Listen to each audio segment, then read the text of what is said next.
what's up? I'm Scott Ian from Anthrax, and I'm here to wish Utopia Records a happy 35th birthday. Cheers, motherfuckers. Hey, this is Chris Jericho backstage at Soundwave in Sydney, wishing Utopia Records a happy 35th anniversary. Happy birthday to you. Happy birthday to you. Happy birthday, Cronus Lee and Utopia Records. Happy birthday to you, Cronus Lee, right there. Yeah, boy!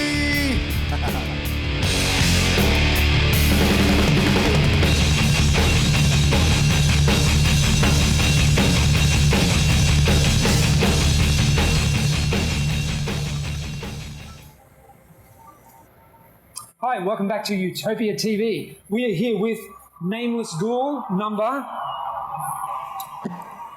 We actually don't sport numbers.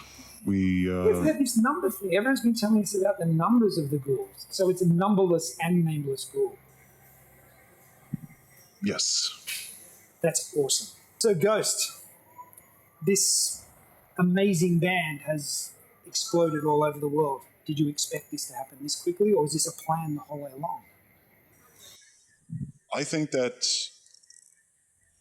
we had an idea of this band being grand because the initial idea of doing this was to have a very, I hate to say production-based, but like a grand theatrical horror rock show, which means that you need to do it in a certain forum that takes a larger scale.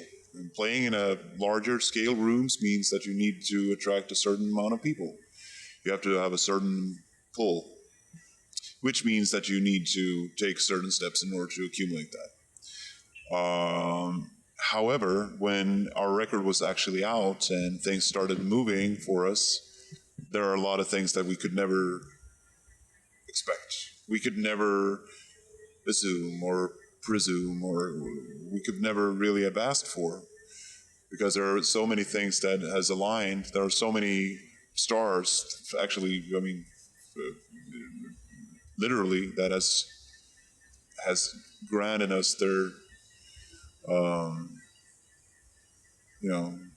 they've taken us on and given us the keys to the kingdom, basically, and that is promotion that you cannot buy.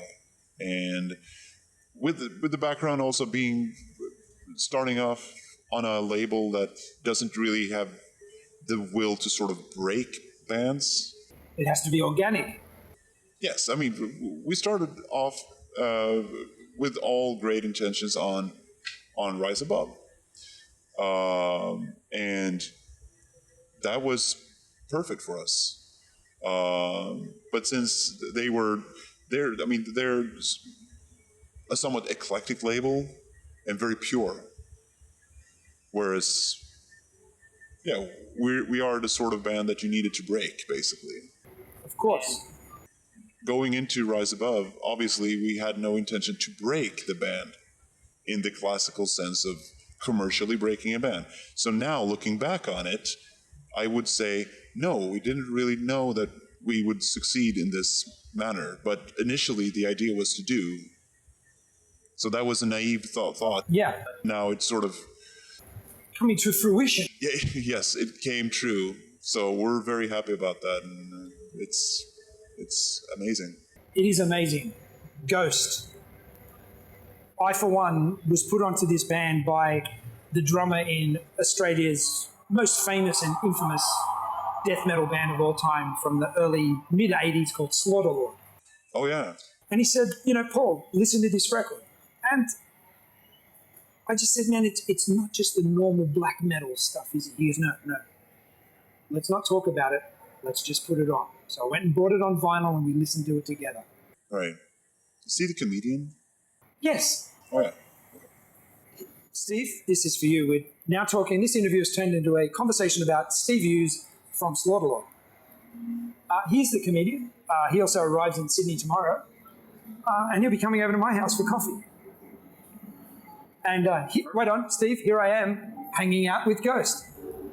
Being a Slaughterlord fan. Ghost, a Slaughterlord fan? Could you say that right into the microphone? Members of Ghost are fans of Slaughterlord. That's so brutal. It's unbelievable. I think it's going to get bigger. I think Ghost are going to make a dramatic step on the next album. That's my own opinion. I think everybody out there is ready for a change. I think there hasn't been a band that's captured the imagination like Ghost has for at least a decade. What do you think? That's my opinion. Yes. No, of course. It gladdens me a lot to hear that. Whomever wants to release a record without changing anything, that's the whole point. And if you're not doing it with the intention of moving or touching or reaching out at some level, you're not doing anything right. So obviously we had the intention of You're definitely doing some things right. yes. I mean, obviously now we made our critical follow-up, the hard sophomore album. And right now, in this state, we are just, what is it, a month from release? I think it's about a month. We haven't heard this. Supposedly, I'm not an internet guy, but I heard there's one song that you've just released to the net. Is that true? Yes. I'm going to wait to hear the record. It's just an old guy thing. Old guys wait. I think that is a good thing because we are a very album-oriented band. And in order to fully sort of comprehend what we're doing, I think it's very important to listen to the album. Now, the mystique of Ghost, yes, it's built this momentum where people are saying it's such and such from At the Gates on drums. It's so-and-so from Opeth on guitar. It's this man that was enslaved for 2 years, but we don't know. No. We want to know. Do you really? No. That's the thing, though. That's the point. You shouldn't. I can vouch for this because I'm old enough to remember Kiss the first time.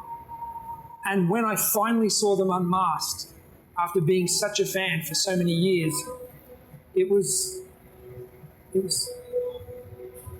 depressing, to say the least. Yeah. No, I think that there's a clear difference between being anonymous, unmasked, and unknown. We are fully aware that up until now, or at a certain point, we have been and are right now in the mercy of basically everybody who wants to maintain this. The risk of releasing an album the way we are doing next time, which is going to be slightly more spread, I guess, or it's going to be criticized in a way that our first was never, ever criticized. People have their expectations now. Yeah, there's expectations. There's a whole, the plethora of media that sort of gets whiff of it is not comparable. Yeah, so basically, when you sort of surface a little bit above the radar, sticking your cheek out the way that we do, especially with our new album, I think, there will be a slightly increased risk of people wanting to fuck everything up for us. You might get slapped a few times. Not for the aesthetics, but I think that someone would definitely go further in their attempts of ruining our whole anonymity thing. Don't do it. We need to keep Ghost pure. Yeah, I mean, the whole idea was for everybody to focus on what we're doing, not who we are. Today, that's very hard to achieve. I mean, it's hard as it is being anonymous and still having like a semi-public image for 2 years at least. It's a lot of extra work, which is all worth it. But we know at a point or another, it will not be as unknown as it is right now. It must come, especially with today's, internet, Facebook, everything. Yeah, the whole hysteria about knowing things is ridiculous, and that's what first off helped us, but that's also the thing that potentially sort of. We have a saying in Australia that it will bite you on your ass. Yes. Is that a saying in Sweden? Yes. Bita en I arslet. See, that's how you would say it in Swedish. That's why we need Ghost in Australia, because they can teach us these things that us mere Australians do not know. No. Now, speaking of Australia, you just played maybe 1 hour ago. Yes. I was there going crazy, loving every minute of it. Reminded me of the first time I saw Kiss in 1980. Reminded me of the first time I saw Iron Maiden. It reminded me of the first time I saw Morbid Angel. It must be great to come to a country where... Did you know that there would be this kind of reception, you know, a couple of thousand headbangers with horns held up there for you waiting today? No. As I was sort of touching subjects before, that I think that there are. I don't think that the record here is like really released. I think it has some sort of distribution. But Yeah, it has distribution, but a lot of the copies are sold through import stores and or online through import countries. So it'd be very hard to gauge how many copies have sold in Australia. Exactly. But I think it's quite a few, and especially vinyl. People love that record on vinyl, Right. particularly me. But that's a different story. No, but so conclusively, what I'm saying about that is basically we had very, very little statistics to show that we had a following at all, except for like online reports that we get from our ministry internet dude. So we didn't know really what to expect. We went into this with very clear mind. So you're 2 shows in now. Have you enjoyed the shows? Yeah. Today was slightly unfavorable in terms of being slightly too light, and there were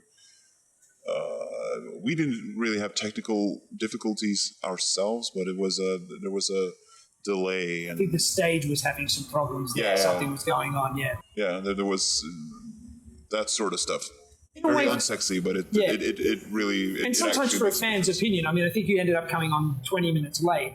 It builds that anticipation, and you don't get angry at the band, you get angry at the sound guy, and people were all turning around and screaming at the guy. So I think it actually can sometimes work in your favor, because when you finally come out, it's so sad because he's not the guy who should. It was the guy before that you should. oh yeah, but you always point at that sound guy. Yeah, you I don't know. know what went on before, I think. Yeah. So we should probably wrap this up now, because you have ghouling to do. Yeah, there's the ministerial chores. Yes, this isn't the end of your evening, I'm sure of. No. This is morning for us. We have all night in a local crypt booked. So awesome. Yeah. But we ran into competition because you have your own bats here. We noticed. We have lots of bats. We have the larger bats with the big wingspans. We saw them live yesterday, flying over the stage. Are you in Sydney for a few days? Yeah, we're sticking around for a couple of days, and then we're. Okay, we might have to take Ghost to see some Sydney bats circling around our war memorial and our Hyde Park in the city. It's quite a beautiful scene at dusk. Yeah. Papa will feel at home there.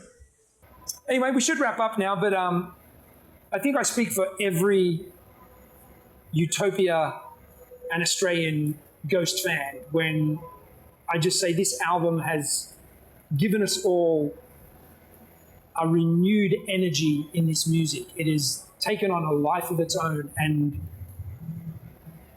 it's amazing when someone walks into our store with a Ghost t-shirt on and they know that you're a Ghost fan, and there's this camaraderie that takes me back to the early days of Maiden and Priest, and it's awesome.